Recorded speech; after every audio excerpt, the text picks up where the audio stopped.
السلام علیکم ورحمۃ اللہ وبرکاتہ۔ ان الحمد للہ نحمده ونستعینه ونستغفره ونعوذ باللہ من شرور انفسنا ومن سیئات اعمالنا، من يهده الله فلا مضل له ومن يضلل فلا هادي له، أما بعد فأعوذ بالله السميع العليم من الشيطان الرجيم، بسم الله الرحمن الرحيم، يا أيها الذين آمنوا لا تقدموا بين يدي الله ورسوله، اللهم صل على محمد وعلى آل محمد كما صليت على إبراهيم وعلى آل إبراهيم إنك حميد مجيد، اللهم بارك على محمد وعلى آل محمد كما باركت على إبراهيم وعلى آل إبراهيم إنك حميد مجيد، رب اشرح لي صدري ويسر لي أمري واحلل عقدة من لساني يفقهوا قولي، رب زدنی علما رب زدنی علما اللہم رب زدنی علما۔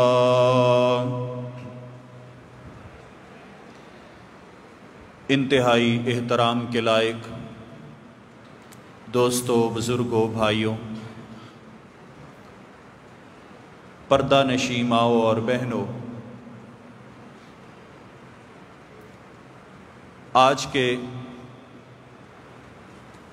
اس مختصر سے درس قرآن و حدیث میں ایک بڑا باریک نکتہ آپ احباب کو سمجھانے کی گزارش کروں گا، کوشش کروں گا۔ اللہ تعالی ہمیں سمجھنے کی بھی توفیق عطا فرمائے اور عمل کی بھی توفیق عطا فرمائے۔ محترم ساتھیوں، نبی کائنات صلی اللہ علیہ وسلم نے ہمیں جو شریعت عطا فرمائی اس کی 3 صورتیں بنتی ہیں، اس کو تقسیم کیا جائے۔ امام کائنات صلی اللہ علیہ وسلم نے جو دین ہمیں دیا تو اس کی 3 صورتیں ہیں۔ پہلے نمبر پر وہ چیزیں جن کا امام کائنات صلی اللہ علیہ وسلم نے اپنی امت کو آرڈر دے دیا، حکم دے دیا کہ وہ کرو۔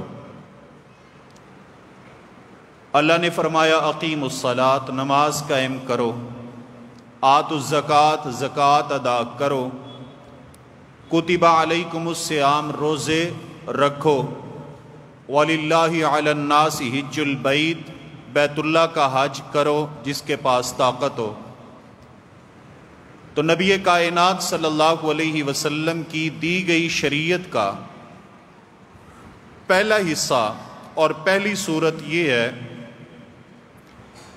کہ نبی کائنات صلی اللہ علیہ وسلم نے، اللہ کے قرآن نے کچھ چیزوں کو ہم پر لازم کر دیا، فرض کر دیا، حکم دے دیا کہ یہ کرو۔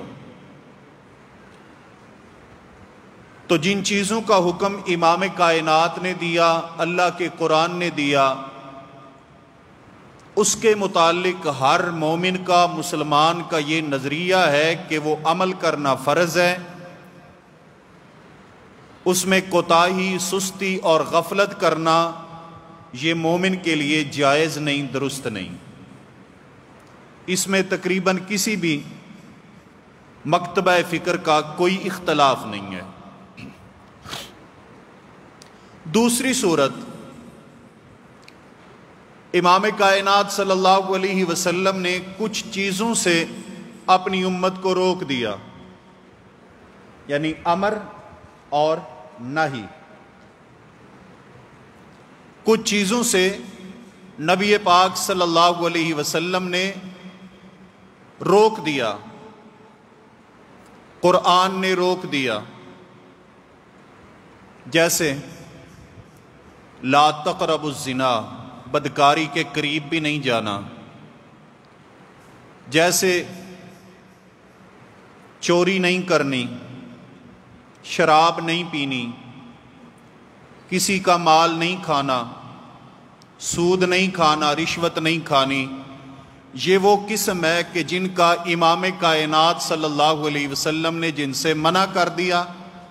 اب اس کے متعلق بھی ہر بندہ مومن کا یہ نظریہ ہے کہ جس چیز سے میرے پیغمبر نے روک دیا، منع کر دیا، اس کے قریب جانا حرام ہے، اور کسی مومن کے لیے یہ جائز نہیں کہ وہ اس عمل کا ارتکاب کرے جس عمل سے محمد مصطفیٰ نے روک دیا صلی اللہ علیہ وسلم۔ یہ دونوں باتیں تو آسان تھیں۔ ایک ہے تیسری صورت کہ جن چیزوں کو محمد مصطفیٰ نے چھوڑ دیا، آپ نے روکا بھی نہیں اور آپ نے حکم بھی نہیں دیا، آپ نے منع بھی نہیں کیا اور آپ نے حکم بھی نہیں دیا۔ اب یہ قسم آپ نے سمجھنی ہے، سمجھ آ رہی ہے نا؟ اس کی دو صورتیں ہیں پھر، یا تو اس چیز کا تعلق عبادات سے ہے یا پھر اس کا تعلق معاملات سے ہے، عبادات سے یا معاملات سے۔ اگر معاملات کے ساتھ ہے، معاملات کے ساتھ ہے تو اس عمل کا ارتکاب کرنا، اس بے کو کرنا، اس تجارت کو کرنا، اس معاملے کو کرنا، وہ ہمارے لیے حلال ہے، الا یہ کہ اس سے رسول پاک روکیں صلی اللہ علیہ وسلم۔ مثلا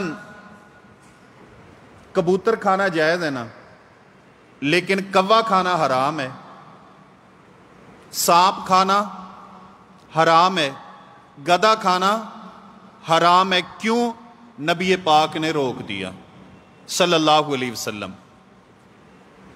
اس سے امام کائنات نے روک دیا، اس لیے یہ حرام ہے۔ جس سے میرے پیغمبر نے روکا نہیں ہے معاملات میں، وہ حلال ہے۔ 7 اپ پینا جائز ہے یا نہیں؟ حلال ہے کہ نہیں؟ بولو تو صحیح، پیایا جے پویں نہ بولو۔ حلال ہے یا حرام ہے؟ حلال ہے۔ کیوں حلال ہے؟ کیونکہ میرے پیغمبر نے اس سے روکا نہیں۔ ایک بندے کو نا میری مسجد میں مسئلہ نہیں سمجھ آ رہا تھا، تو وہ اعتکاف میں بیٹھا تھا، تو اعتکاف میں بیٹھا وہ نا پیزا کھا رہا ہوں۔ میں نے اسے کہا بھئی پیزا آپ کیوں کھا رہے ہیں؟ یہ تو اعتکاف والے کے لیے حرام ہے۔ اس نے کہا استغفر اللہ، یہ کہاں لکھا ہے؟ میں نے کہا یہ وہیں لکھا ہے جہاں پہ یہ لکھا ہوا ہے کہ اعتکاف والے کے لیے نہانا حرام ہے، اس کے نیچے یہ لکھا ہوا ہے۔ اب کیا مطلب ہے کہ یہ معاملات ہیں، جیسے میرے پیغمبر نے کوئی بھی چیز کھانی منع نہ کی ہو تو اس کا کھانا حلال ہے۔ معاملات میں میرے پیغمبر نے حالت اعتکاف میں غسل سے منع نہیں کیا تو غسل کرنا جائز ہے، درست ہے۔ اسی طرح میرے محبوب صلی اللہ علیہ وآلہ وسلم نے جب ہمیں حلال و حرام کی تقسیم معاملات کے اندر سمجھائی ہے، تو پھر اللہ تبارک و تعالیٰ نے یہ بھی فرما دیا وَأُحِلَّ لَكُم مَّا وَرَاءَ ذَلِكُمْ، یا کہیں فرمایا إِلَّا مَا يُتْلَى عَلَيْكُمْ، کہ اللہ نے تمہارے لیے ہر چیز حلال کر دی ہے کھانے پینے کی، سوائے اس کے جو تم پر پڑھ دی گئی ہیں، بیان کر دی گئی ہیں، وہ حرام ہے۔ گدھا میرے پیغمبر نے بیان کر دیا حرام ہے تو حرام ہے۔ امام کائنات صلی اللہ علیہ وآلہ وسلم نے سانپ کے متعلق، زہریلی چیزوں کے متعلق میرے پیغمبر نے منع کر دیا تو حرام ہو گئی، شراب کے متعلق منع کر دیا تو حرام ہو گئی، نشاور چیز کے متعلق منع کر دیا تو حرام ہو گئی۔ لیکن کوئی ایسا مشروب جس کی لذتیں بہت زیادہ ہوں، پی کے جو ہے نا انسان کسی اور دنیا میں ہی پہنچ جائے یعنی خوش ہو جائے، لیکن اگر اس کو امام کائنات صلی اللہ علیہ وسلم کی شریعت کی روشنی میں اس میں نشہ نہیں ہے، اس میں کوئی حرام چیز نہیں ہے، ممنوع چیز نہیں ہے، تو وہ پینا جائز ہے۔ کیوں جائز ہے؟ کیونکہ امام کائنات نے روکا نہیں۔ اب اگلی بات سنیے، دوسری قسم ہے عبادات کی۔ عبادات، نماز، روزہ، حج، زکوٰۃ، یہ عبادات کی قسم ہے۔ تو عبادات کے اندر میرے لیے اور آپ کے لیے، محمد کے غلام کے لیے صلی اللہ علیہ وسلم، صرف وہی عبادت جائز ہے، حلال ہے، کی جا سکتی ہے جو میرے پیغمبر نے کر دی ہے یا کہہ دی ہے۔ جس کو میرے نبی نے ترک کر دیا ہے، چھوڑ دیا ہے، جو پیغمبر نے کی نہیں، وہ میرے لیے اور آپ کے لیے عبادت بن سکتی نہیں، بن سکتی۔ اور یہی قرآن نے کہا، یا ایھا الذین آمنوا لا تقدموا بین یدی اللہ ورسولہ، اے لوگو میرے محبوب صلی اللہ علیہ وسلم سے آگے بڑھنے کی کوشش نہ کرو۔ آگے بڑھنے کی کیا مطلب ہے؟ یعنی وہ عمل جو پیغمبر نے کیا نہیں وہ کرنے کی کوشش نہ کرو۔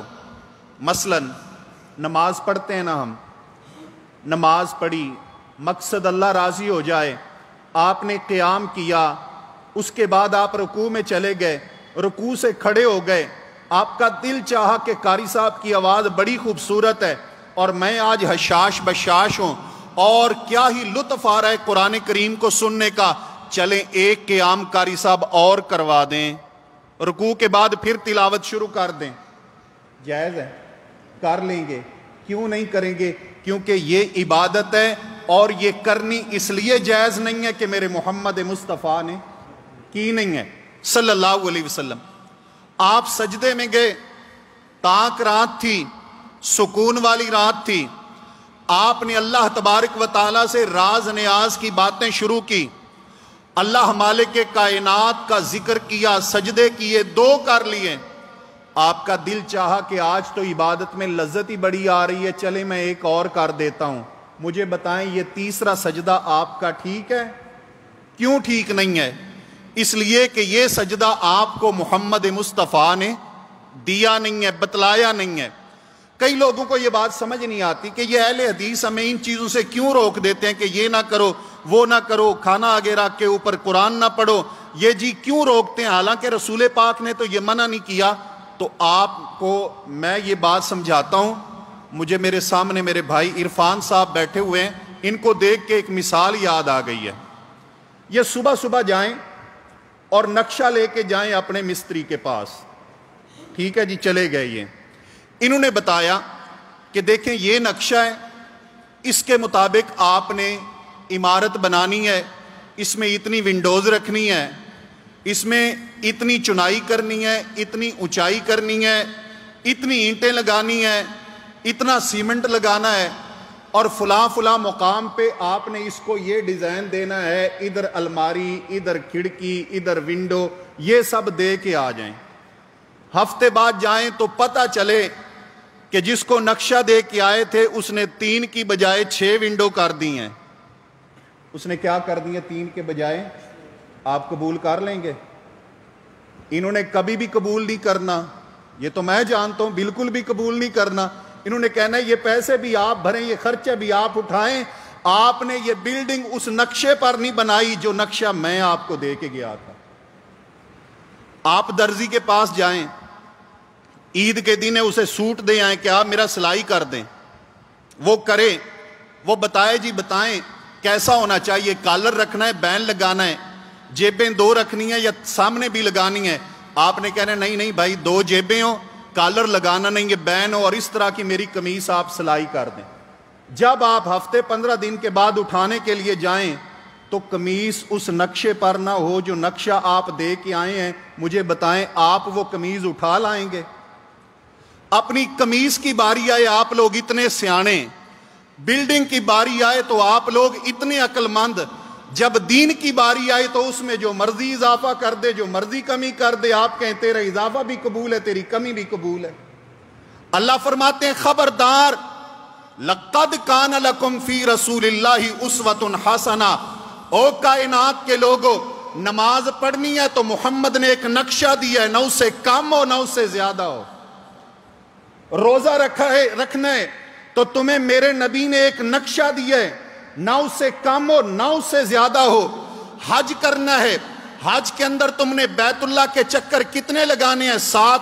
یہ نقشہ محمد مصطفیٰ نے دیے۔ 8واں کرو گے طواف باطل ہو جائے گا اگر جان بوجھ کے کرو گے۔ کیوں باطل ہوگا؟ میرے اللہ میں تو گھوما زیادہ، چکر زیادہ لگائے، مشقت زیادہ، کیونکہ تیرا طواف اس نقشے پر نہیں ہے جو نقشہ تجھے محمد مصطفیٰ صلی اللہ علیہ وسلم نے دیا ہے۔ حضرات گرامی، پھر میں سوال کرتا ہوں، جب آپ مخلوق کے، جب کسی امتی کے دیے ہوئے نقشے سے آگے اور پیچھے ہٹتے ہیں، آپ کی عمارت مردود ہو جاتی ہے، قبول نہیں ہوتی، اس بندے کی عبادت پھر کیسے قبول ہوگی جو محمد مصطفیٰ کے دیے ہوئے نقشے سے ہٹا؟ میرے پیغمبر نے نقشہ دیا تھا کہ اللہ اکبر سے شروع کر اور السلام علیکم ورحمت اللہ پہ ختم کر۔ یہ کہتا ہے نیت کرتا ہوں میں نماز کی، نماز واسطے خدا دے 4 رکعتاں پیچھے سے امام دے۔ رب پوچھے گا یہ نقشہ تو نے کہاں سے پاس کروایا تھا؟ کس سے پاس کروایا تھا؟ کہاں سے لے کے آئے تھے؟ مسجد میں بندہ آ گیا، ہاں جی نویت سنت الاعتکاف، نیت کر لیں جی، نیت کیا کریں؟ اعتکاف کی سنت کی میں نیت کرتا ہوں۔ رب پوچھے گا جب تو آیا تھا میرے پیغمبر 9 یا 10 دن بیٹھے تھے، تو بیٹھا، یہ تو ٹھیک ہے، لیکن یہ بتا نویت سنت الاعتکاف، یہ جو الفاظ لے کے آیا ہے یہ نقشہ کہاں سے پاس کروا کے لایا تھا؟ وہ بندہ بتا، وہ افسر بتا، وہ انجینئر بتا جس سے تو یہ نقشہ پاس کروا کے لایا۔ اللہ مالک کائنات کے محبوب پیغمبر جناب محمد مصطفیٰ صلی اللہ علیہ وسلم نے تجھے اور مجھے روزہ دیا ہے۔ میرے پیغمبر نے روزہ رکھا بھی ہے، افطار بھی کیا۔ امام کائنات صلی اللہ علیہ وسلم نے، میرے پیارے پیغمبر صلی اللہ علیہ وسلم فرماتے ہیں اے میری امت کے لوگو، ان بلالا یؤذن بلیل فکلوا واشربوا حتی یؤذن ابن ام مکتوم، رات کے وقت جب سحری کا ٹائم ہوتا ہے میرا بلال اذان کہتے، جب بلال اذان کہے تم کھاتے رہو پیتے رہو، حتی یؤذن ابن ام مکتوم، یہاں تک کہ میرا عبداللہ بن ام مکتوم اذان کہے۔ جب عبداللہ بن ام مکتوم اذان کہے تم نے کھانا پینا بند کر دینے۔ میرے پیغمبر نے کہا جب عبداللہ بن ام مکتوم اذان کہے ان کی اذان پہ تمہارا روزہ ختم ہو جائے، نیت کیا کرنی ہے؟ میرے پیغمبر نے فرمایا من لم یجمع الصیام فلا صیام لہ قبل اللیل فلا صیام لہ، رات کے وقت روزے کا ارادہ کر لو، نیت کر لو، نیت دل کے ارادے کا نام ہے۔ رات کے وقت ارادہ ہو گیا تمہارا روزہ ہو گیا۔ جب تو قیامت والے دن اٹھا کے پھر رہا ہوگا اپنا کیلنڈر، اٹھا کے پھر رہا ہوگا اپنی ڈائری، اٹھا کے پھر رہا ہوگا اپنا کاغذ اور کہہ رہا ہوگا کہ یہ دیکھیں جی اللہم انی لک صمت، وہ دعا وَبِصَوْمِ غَدٍ نَوَيْتُ مِنْ شَهْرِ رمضان، کہ میں رمضان کے کل کے روزے کی نیت کرتا ہوں۔ جب تو یہ لے کے آئے گا میرا رب تجھ سے پوچھے گا کہ میرے محبوب نے تو یہ دعا دی نہیں تھی، میرے پیغمبر نے تو یہ کیلنڈر تھمایا نہیں تھا، امام کائنات نے تو یہ الفاظ بتلائے نہیں تھے، یا ایھا الذین آمنوا لا تقدموا بین یدی اللہ ورسولہ، تو 2 ہاتھ میرے نبی سے آگے بڑھ کے یہ دعا کہاں سے لے کے آیا؟ یہ نقشہ کہاں سے پاس کروایا؟ وہ انجینئر بتا کہاں سے پاس کروایا تو نے نقشہ؟ اور اللہ نے کہہ دیے کہ دنیا کے اندر کوئی ایسی اتھارٹی نہیں ہے جو دین کا نقشہ تجھے پاس کر دے اور رب کے ہاں وہ قبول ہو جائے۔ کوئی اتھارٹی نہیں، ایک ہی اتھارٹی ہے، وہ کون سی؟ وَمَن يَبْتَغِ غَيْرَ الْإِسْلَامِ دِينًا فَلَن يُقْبَلَ مِنْهُ، اللہ فرماتے ہیں اسلام کے علاوہ، دین کے علاوہ، جو میں نے اپنے پیغمبر کو پیغام دیا اس کے علاوہ اگر کوئی بندہ دین لے کر، عبادت لے کر، ریاضت لے کر، سجدے لے کر، رکوع لے کر آ جائے گا، لیکن اس کے یہ تمام عبادتی معاملات میرے محبوب کے نقشے کے مطابق نہ ہوئے، فَلَن يُقْبَلَ مِنْهُ، وہ قبول مسترد ہو جائے گا، ریجیکٹ ہو جائے گا، وہ قبول نہیں ہوگا۔ اس لیے میرے واجب الاحترام ساتھیوں، جیسے دنیا کے اندر آپ اپنے نقشے قبول کروانے کے لیے مارے پھرتے ہیں، اسی طرح اللہ مالک کائنات کی جب بندگی کریں، عبادت کریں، تو یہ دیکھیں کیا میری عبادت محمد مصطفیٰ کے دیے ہوئے نقشے کے مطابق ہے کہ نہیں ہے۔ امام کائنات صلی اللہ علیہ وسلم نے جو بات چھوڑ دی ہے، امام کائنات نے فرمایا نماز پڑھو، لیکن نیت کے الفاظ میرے پیغمبر نے چھوڑ دیے، جو چھوڑ دیے وہ جائز نہیں، ان کا ارتکاب کرنا، ان کو بولنا وہ درست نہیں۔ میرے پیغمبر نے روزہ بتلایا، امام کائنات نے روزے کی لفظی نیت نہیں بتلائی، جو پیغمبر نے بتلائی نہیں ہے، جو پیغمبر نے چھوڑ دیے، میں اور آپ وہ اضافہ کر نہیں سکتے۔ میرے نبی نے اذان شروع کروائی، اللہ اکبر سے لا الہ الا اللہ پر ختم ہو گئی، اس سے پہلے اور اس کے بعد میرے نبی نے کوئی الفاظ صلاۃ و سلام کے اضافہ کروایا نہیں۔ جو کروایا نہیں ہے آج اگر تو اپنائے گا تو امام کائنات کے نقشے سے دور چلا جائے گا، اور میرے محبوب کے نقشے سے دور چلا گیا، تیری اذان اللہ کے ہاں قبول نہیں ہوگی۔ قبولیت چاہتا ہے تو پیغمبر کے نقشے پہ آ، اللہ کی رضا چاہتا ہے تو میرے نبی کے نقش پہ آ، اگر اللہ کا قرب چاہتا ہے تو میرے پیغمبر کے نقش پہ آ۔ اور اللہ تعالیٰ نے کیا فرمایا ہے؟ قُلْ إِن كُنتُمْ تُحِبُّونَ اللَّهَ، اگر تم اللہ کی رضا چاہتے ہو نا تو کیا کرو؟ فَاتَّبِعُونِی، وہ تمہارا منشا ہے، اللہ کی رضا تمہارا مقصد ہے، تو اب سنو تمہارے لیے قاعدہ کیا ہے؟ فَاتَّبِعُونِی، میرے پیغمبر کی اتباع کرو۔ اتباع کا کیا مطلب ہے؟ پیچھے پیچھے چلو، پیچھے پیچھے۔ جو آگے نکل جاتا ہے وہ اقدام ہے، وہ تقدم ہے، وہ پیچھے نہیں ہے۔ میرے نبی نے 2 سجدے بتائے، جس نے 3 کر دیے وہ پیچھے نہیں رہا، وہ آگے نکل گیا۔ میرے محبوب نے ظہر کی 4 رکعت بتلائی ہیں، جس نے 5 پڑھ دی ہیں جان بوجھ کے اور عبادت سمجھ کر، وہ پیچھے نہیں رہا، وہ آگے نکل گئے۔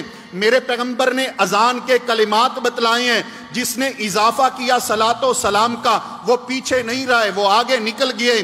میرے پیغمبر نے روزہ بتلایا ہے، جس نے روزے کے پہلے جناب نیت کے الفاظ کا اضافہ کر دیا ہے وہ پیچھے نہیں رہا، وہ آگے نکل گیا ہے۔ اور میرے پیغمبر نے کیا فرمایا؟ عبادت کا معاملہ، آمینہ کے لال صلی اللہ علیہ وسلم فرماتے ہیں، میری امت کے لوگوں، ان اللہ فرض الحج، اللہ تبارک و تعالی نے تم پر حج فرض کر دیے، فحجوا، حج کرو۔ میرے نبی نے فرمایا، جناب اقرا بن حابس رضی اللہ تعالیٰ عنہ کھڑے ہوئے، فرمایا اکل عام یا رسول اللہ، اللہ کے نبی ہر سال کرنا ہے؟ امام کائنات خاموش رہے، میرے پیغمبر بولے نہیں، آپ نے اتنا ہی فرمایا۔ دوسری بار بھی، لوگو اللہ نے تم پر حج فرض کیا ہے، حج کرو۔ امام کائنات خاموش ہو گئے، پھر کھڑے ہو گئے۔ اللہ کے نبی ہر سال، میرے نبی کے الفاظ پہ غور کیجئے، امام کائنات فرماتے ہیں لو قلت نام لوجبت ولا مستطعتم، اگر میں کہہ دوں ہر سال تو یہ تم پر فرض ہو جائے گا اور تم کر نہیں سکو گے، تمہارے اندر طاقت نہیں ہوگی، تم کر نہیں سکو گے۔ اگر میں کہہ دوں ہاں، اس لیے ذرونی ما ترکتکم، جب میں تمہیں چھوڑ دیا کروں تو تم بھی مجھے چھوڑ دیا کرو۔ کیا مطلب ہے؟ کہ جب میں ایک چیز تم پر لازم نہیں کرتا، فرض نہیں کرتا، تو تم بھی اسے پوچھ پوچھ کر اپنے اوپر فرض نہ کروایا کرو۔ ذرونی ما ترکتکم، جو میں چھوڑ دوں وہ تم بھی چھوڑ دیا کرو، جو نہ میں بتاؤں وہ تم ترک کر دیا کرو، جو میں نہ بتلاؤں وہ اضافہ نہ کیا کرو۔ امام کائنات صلی اللہ علیہ وسلم نے روک دیا۔ سوال پیدا ہوتے ہیں کہ جی سمجھ نہیں آتی،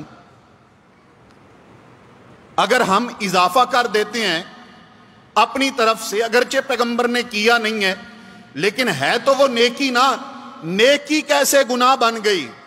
تو آئیے میں آپ کو لے کے چلتا ہوں عظیم تابعی حضرت سعید بن مسیب رحمت اللہ علیہ کے پاس۔ سیدنا سعید بن مسیب رحمہ اللہ تعالی تشریف فرمائیں. ایک شخص اس نے فجر کی 2 سنتیں پڑھی، مسجد میں آیا، 2 فجر کی سنتیں پڑھی، ٹائم ابھی باقی تھا، اس نے اور پڑھنی شروع کر دی. آپ کیا کہتے ہیں؟ پڑھ لینی چاہیے. فجر کی 2 سنتیں آپ نے پڑھ لی مسجد میں، امام کائنات صلی اللہ علیہ وسلم نے اب منع فرما دیا، یہاں پر روک دیا ہے کہ 2 سنتیں پڑھنے کے بعد پھر مزید کوئی نماز نہیں پڑھنی، نفل نہیں پڑھنے، آگے فرضی 2 آپ نے پڑھنے ہیں فجر کے. اس شخص نے حضرت سعید بن مسیب رحمہ اللہ کے سامنے 2 رکعتیں اور پڑھنی شروع کر دیں اور نماز نیت کر لی، شروع کر دیں. حضرت سعید بن مسیب رحمہ اللہ تعالی نے اسے روکا، منع کیا، فرمایا نہ پڑھو، روک دیا. بندہ الجھ گیا. اس نے کہا امام صاحب مجھے ایک بات سمجھائیں، اَيُعَذِّبُنِ اللَّهُ عَلَىٰ صَلَاةٍ. میرے واجب الاحترام ساتھیو، آپ اللہ کے گھر میں بیٹھے ہیں، اللہ کے گھر میں آئے ہیں، ایک پیغام لے کے جائیے اور یہ لفظ اپنے دلوں کے اوپر نقش کر لیجئے. آپ کو ہر مہینے میں کام آئے گا یہ لفظ، ہر مہینے میں، کیونکہ ہر مہینے میں کوئی نہ کوئی فنکشن ہوتا ہے نا. تو پھر آپ یہ لفظ یاد کرنا اور آپ انشاءاللہ تعالی جو آپ سے پوچھے گا کہ حضرت جی آج تو محرم کا دن ہے، دیکھو ہر طرف سبیل لگی ہوئی ہے، آپ کیوں نہیں لگا رہے، تو آپ اسے جواب دے لیں گے. جب کوئی آپ سے پوچھے گا کہ ہمارے بزرگ فوت ہوئے تھے، ہم نے تو تیسرے دن بھی کمال دعوت کی تھی، آپ کو اپنے ابا جی سے پیار نہیں تھا، تو وہاں پر بھی آپ نے یہ جواب دینا ہے. اگر ربیع الاول کا مہینہ آئے اور آپ سے کوئی پوچھے کہ دیکھو ہم نے گلیاں سجا دی، بازار سجا دیے، اور ہمیں تو بڑی محبت ہے، بڑا پیار ہے، بڑا عشق ہے، اور ہم ایسا کچھ کر رہے ہیں، تو کیا آپ کو رسول اللہ سے پیار نہیں ہے؟ آپ کیوں نہیں کرتے؟ وہاں بھی آپ نے یہ جواب دینا ہے جو حضرت امام سعید بن مسیب رحمہ اللہ تعالی نے اس بندے کو دیا. وہ کیا کہتا ہے؟ سوال تو معقول ہے نا، کیا خیال ہے؟ سوال تو اس کا معقول ہے، عقل میں آتا ہے، سمجھ میں آتا ہے کہ وہ کہتے اَيُعَذِّبُنِ اللَّهُ عَلَىٰ صَلَاةٍ. مولوی صاحب آپ مجھے نماز سے روک رہے ہو کہ نماز نہ پڑھو، میں تو نماز ہی پڑھ رہا ہوں، کیا نماز پڑھنے پر میرا اللہ مجھے عذاب دے گا، سزا دے گا اس پر کہ تو نے نماز کیوں پڑھی تھی؟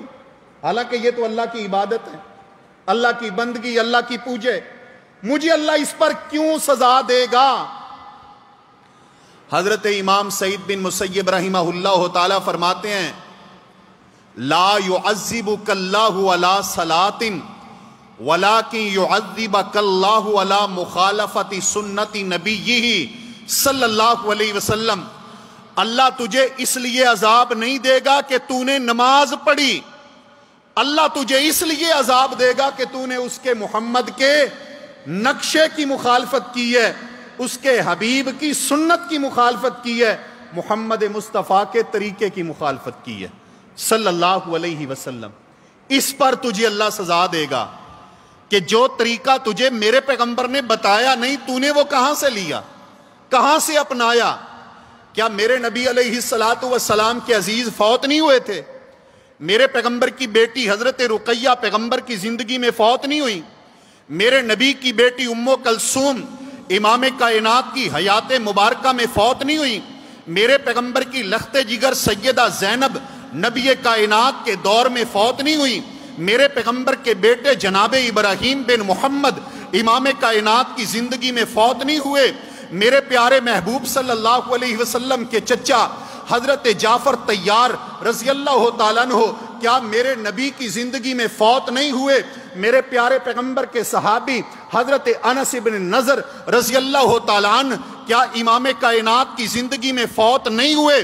جب یہ تمام رشتے میرے پیغمبر کی پیاری بیوی حضرت خدیجۃ الکبریٰ رضی اللہ تعالی عنہم جب یہ سب میرے پیغمبر کی زندگی میں فوت ہوئے، امام کائنات نے نہ کوئی دریاں بچھائیں، نہ کوئی صفیں بچھائیں، نہ کوئی مجلس لگائی، نہ کوئی 7واں اور کل اور 40واں ہوا؟ جب میرے پیغمبر نے نہیں کیا تو تو نے یہ نقشہ کہاں سے پاس کروایا تھا؟ او بندہ دس کہاں سے یہ نقشہ پاس کروایا تھا، کہاں سے یہ آئیڈیل اور یہ نمونہ تجھے ملا تھا، جبکہ میں نے تو کہہ دیا تھا لَقَدْ كَانَ لَكُمْ فِي رَسُولِ اللَّهِ أُسْوَةٌ حَسَنَةٌ، اور کائنات کے لوگوں تمہارے لیے نمونہ ہے تو میرا محمد ہے صلی اللہ علیہ وسلم، میرا پیغمبر ہے، میرا رسول ہے، میرا نبی ہے، وہ تمہارے لیے نمونہ ہے۔ اللہ اکبر، غور کیجئے، میرے محبوب صلی اللہ علیہ وآلہ وسلم کے صحابی سیدنا عبداللہ ابن عباس رضی اللہ تعالیٰ عنہما، ایک شخص آیا کہنے لگا ابن عباس یہ بتاؤ کہ حج تمتع جائز ہے کہ نہیں؟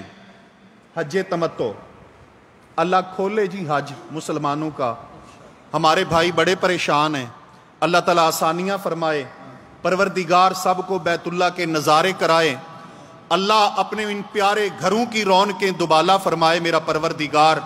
یہ مراکز کیسے آباد ہوا کرتے تھے، لیکن 2 سالوں سے وبا ہے، یا پتہ نہیں وبا کے پیچھے کوئی وبا ہے، اللہ تعالیٰ اس سے ہمیں نجات عطا فرمائے، اللہ ہمارے لیے آسانیاں فرمائے میرا پروردگار۔ میرے واجب الاحترام ساتھیوں، فرماتے ہیں عبداللہ بن عباس کو ایک شخص کہ یہ بتائیے حج تمتع، انسان گیا بیت اللہ جا رہا ہے اور اس نے یہاں سے عمرے کا احرام باندھ لیا، گیا عمرہ کیا، احرام کھول دیا، حج کے دن آئے تو حج کا احرام باندھ لیا۔ تمتع کا معنی فائدہ اٹھانا ہے، اس نے فائدہ اٹھا لیا کہ ایک سفر میں، ایک ٹکٹ میں، ایک خرچ میں اس نے حج بھی کر لیا ہے اور عمرہ بھی کر لیا ہے، اور درمیان میں حج کے دن آنے سے پہلے احرام کھول کر محرم آدمی کے لیے جو پابندیاں ہوتی ہیں ان پابندیوں سے بھی یہ بچ گیا ہے، تو اس کو بڑا یعنی فائدہ اٹھا لیا۔ فرمایا کیا ہے ابن عباس، اور سوال کرنے والے کون ہیں؟ عروہ تابعی ہیں، یہ بتاؤ کہ کیا حج تمتع جائز ہے کہ نہیں جائز؟ فرماتے ہیں تمتع رسول اللہ صلی اللہ علیہ وسلم، رسول پاک صلی اللہ علیہ وسلم نے حج تمتع کی اجازت دی ہے۔ انہوں نے پھر سوال کیا کہ میں نے یہ نہیں پوچھا، توجہ ہے، میں نے یہ نہیں پوچھا کہ رسول اللہ نے کیا ہے کہ نہیں کیا، آپ کا فتویٰ پوچھ رہا ہوں، آپ کا فتویٰ پوچھ رہا ہوں۔ یہ بھی تو مسئلہ ہوتا ہے نا کہ حدیث سنا کر کئی لوگ اس کے بعد پھر چونکے کر کے پھر آگے چونکے ہوتی ہے، اس کے بعد فتویٰ آگے ہوتا ہے، حدیث کوڈ کی، حدیث سنائی، حدیث سنانے کے بعد کوئی نہ کوئی آگے علت آ جاتی ہے، کیونکہ ہم جی اس مقام پر نہیں پہنچ سکتے، ہم ان جیسے کہاں ہو سکتے ہیں، وہ تو ان کے لیے تھا، آگے چونکے کے بعد اپنا فتویٰ ہوتا ہے۔ تو عبداللہ بن عباس یہ بتلائیے آپ کی کیا رائے ہے؟ غصہ آ گیا جناب عبداللہ ابن عباس کو، فرمایا سل امہ کا یا اریہ، او اریہ اگر تمہیں عبداللہ بن عباس کے الفاظ سمجھ نہیں آئے نا تو جا کے اپنی امی جی سے پوچھ، ان سے پوچھ تاکہ تمہیں یہ مسئلہ سمجھ آئے۔ اتنی بات پر غصہ آ گیا کہ میں نے حدیث سنا دیے، جب حدیث آ گئی ہے تو دوسری بار یہ کیوں پوچھ رہے ہیں کہ آپ کی رائے کیا ہے؟ کیوں پوچھا؟ وہ کہتے ہیں جناب میں نے اس لیے نہیں سوال کیا، اس لیے نہیں سوال کو دہرایا کہ مجھے بات سمجھ نہیں آئی، سمجھ تو آ گئی ہے مجھے، لیکن بات یہ ہے کہ ان ابا بکر و عمر کانا ینہا عنہ، کہ جناب عمر فاروق اور جناب ابو بکر رضی اللہ تعالیٰ عنہما وہ دونوں اس کو درست نہیں سمجھا کرتے تھے، وہ کہتے تھے کہ عمرے کے لیے الگ سفر ہونا چاہیے، وہ درست نہیں سمجھتے تھے۔ سیدنا عبداللہ بن عباس رضی اللہ تعالیٰ عنہما ارشاد فرماتے ہیں کہ عروہ تیری عقل پہ میں افسوس نہ کروں تو اور کیا کروں، احدثک عن رسول اللہ وتحدثنی عن ابی بکر و عمر، میں تمہیں رسول اللہ کی بات کرتا ہوں، تم صدیق و فاروق کی بات کرتے ہو۔ یہی ہمارا نظریہ ہے، یہی ہمارا عقیدہ ہے، ہم مدینے کی بات کرتے ہیں، ہم محمد مصطفیٰ کی بات کرتے ہیں، اور ہم پہ انگلیاں اٹھانے والے وہ کبھی اماموں کی بات کرتے ہیں، کبھی کوفے کی بات کرتے ہیں، کبھی اجمیر کی بات کرتے ہیں، یہی فرق ہے۔ اور ہم بات کرتے ہیں محمد مصطفیٰ صلی اللہ علیہ وسلم کی۔ اس لیے تو میرے مالک نے کہا لَقَدْ كَانَ لَكُمْ فِي رَسُولِ اللَّهِ أُسْوَةٌ حَسَنَةٌ، تمہارے لیے نمونہ کوئی امتی نہیں ہے، تمہارے لیے نمونہ میرے نبی محمد مصطفیٰ ہیں صلی اللہ علیہ وسلم۔ اور آپ نے جو دیا اس کو سر انجام دو، جس سے روک دیا اس سے رک جاؤ، اور جس عبادت کو محمد مصطفیٰ نے کیا نہیں وہ عبادت ہو سکتی نہیں ہو سکتی۔ ایک شخص کو چھینک آئی اور چھینک میں پتہ ہے کیا کہتے ہیں؟ الحمدللہ۔ کیا کہنا چاہیے؟ الحمدللہ۔ لیکن اس نے اضافہ کیا الحمدللہ والصلاة والسلام علی رسول اللہ۔ حضرت عبداللہ رضی اللہ تعالیٰ عنہ تشریف فرماتے ہیں وَأَنَا أَقُول الحمدللہ والصلاة والسلام علی رسول اللہ، کہ چھینک اگر ہمیں آئے ہم بھی کہہ سکتے ہیں، ہمیں بھی عربی آتی ہے، ہمارے پاس بھی زبان موجود ہے، ہم بھی کہہ سکتے ہیں الحمدللہ والصلاة والسلام علی رسول اللہ، لیکن ہم چھینک کے موقع پر والسلام علی رسول اللہ کا اضافہ کیوں نہیں کرتے؟ اس لیے کہ وَلَيْسَ هَكَذَا عَلَّمَنَا رسول اللہ صلی اللہ علیہ وسلم، کیونکہ اس موقع پر یہ اضافہ ہمیں محمد مصطفیٰ نے نہیں سکھلایا، آمنہ کے لال نے۔ میرے واجب الاحترام ساتھیوں، میرے پیارے بھائیوں، اگر کوئی پوچھے کہ تم نماز سے پہلے یہ پنجابی میں یا اردو میں نیت کیوں نہیں کرتے، انہیں بتلائیے کہ یہ اضافہ ہمیں محمد مصطفیٰ نے نہیں سکھلایا۔ لوگ کہیں آپ سبیل نہیں لگا رہے، انہیں بتلائیے میرے پیغمبر نے اس دن روزہ رکھا ہے، یہ شربت والا اضافہ محمد مصطفیٰ نے نہیں بتلایا، آمنہ کے لال نے نہیں بتلایا۔ جب 22 رجب آ جائے لوگ کنڈے اٹھا کے پھر رہے ہوں گے، آپ کو لوگ کہیں گے بھی تسی غریب ہو، پیسے کوئی نہیں، وجہ کیا ہے؟ خرچہ مکے، کیا مسئلہ ہو گئے کہ جناب کیوں نہیں کوئی کھانے شانے بتائے؟ انہیں بتلائیے کہ 22 رجب کا یہ اضافہ محمد مصطفیٰ نے نہیں بتلایا۔ 15 شعبان آئے گی، لوگ کہیں گے جناب کوئی ہلچل نظر نہیں آ رہی، انہیں بتلائیے کہ یہ اضافہ محمد مصطفیٰ نے نہیں بتلایا صلی اللہ علیہ وسلم۔ 12 ربیع الاول آ جائے گی، آپ سے لوگ پوچھیں گے محبت نہیں ہے، پیار نہیں ہے رسول اللہ سے، انہیں بتلائیے امام کائنات صلی اللہ علیہ وسلم کے صحابہ، حضرت ابو بکر کی زندگی میں یہ دن آیا، فاروق کی زندگی میں یہ دن آیا، عثمان و علی کی زندگی میں یہ دن آیا، عائشہ و حفصہ کی زندگی میں یہ دن آیا، انس و بلال کی زندگی میں یہ دن آیا، طلحہ زبیر کی زندگی میں یہ دن آیا، رضی اللہ تعالیٰ عنہم۔ انہوں نے نہیں منایا، کیوں نہیں منایا؟ کیونکہ یہ اضافہ محمد مصطفیٰ نے عطا نہیں فرمایا، اور جو پیغمبر نے دیا نہیں، جو پیغمبر نے عطایا نہیں، وہ کوشش تو ہو سکتی ہے، جدوجہد تو ہو سکتی ہے، وہ بدعت تو ہو سکتی ہے، وہ فضول خرچی تو ہو سکتی ہے، عبادت نہیں ہو سکتی، کیونکہ عبادت وہی ہے جو آمنہ کے لال دے کے گئے ہیں۔ اس لیے یاد رکھیے عبادت کے ایام چل رہے ہیں اور رمضان المبارک کے بابرکت دن ہے، تو عبادت کرتے ہوئے یہ بھی ضرور ذہن میں رکھنا کہ میں جتنی عبادت کر رہا ہوں اللہ کے پیغمبر جناب محمد صلی اللہ علیہ وآلہ وسلم نے اس کا نقش دیا ہے کہ نہیں دیا، اس کی صورت دی ہے کہ نہیں دی، میرے پیارے پیغمبر صلی اللہ علیہ وسلم نے یہ عطا فرمائی ہے کہ نہیں فرمائی۔ اور یقیناً اگر میری اور آپ کی عبادتیں امام کائنات کے طریقے کے مطابق ہوں گی، نقش کے مطابق ہوں گی، تو انشاءاللہ دنیا میں بھی سکون ہے اور آخرت میں بھی سکون ہے، کیونکہ رب کہتا ہے یحببکم اللہ، پھر تمہیں رزلٹ یہ ملے گا جب میرے نبی کے پیچھے ہوگے کہ پہلے تو تمہارا یہ مقصد تھا نا کہ اللہ ہم سے پیار کرے، اب تم محبوب بن جاؤ گے، اللہ تمہارا محب بن جائے گا، اللہ تم سے پیار کرے گا۔ اللہ تعالیٰ سے دعا ہے مالک کائنات ہمیں اپنی رضا عطا فرمائے، اللہ مالک کائنات اپنا قرب عطا فرمائے، اللہ تبارک و تعالیٰ امام کائنات کا طریقہ اور سلیقہ عطا فرمائے، پروردگار عالم قیامت والے دن امام کائنات کے ہاتھوں سے حوض کوثر کے جام عطا فرمائے، آمین ثم آمین۔ وأقول قولی ھذا واستغفر اللہ لی ولکم ولسائر المسلمین۔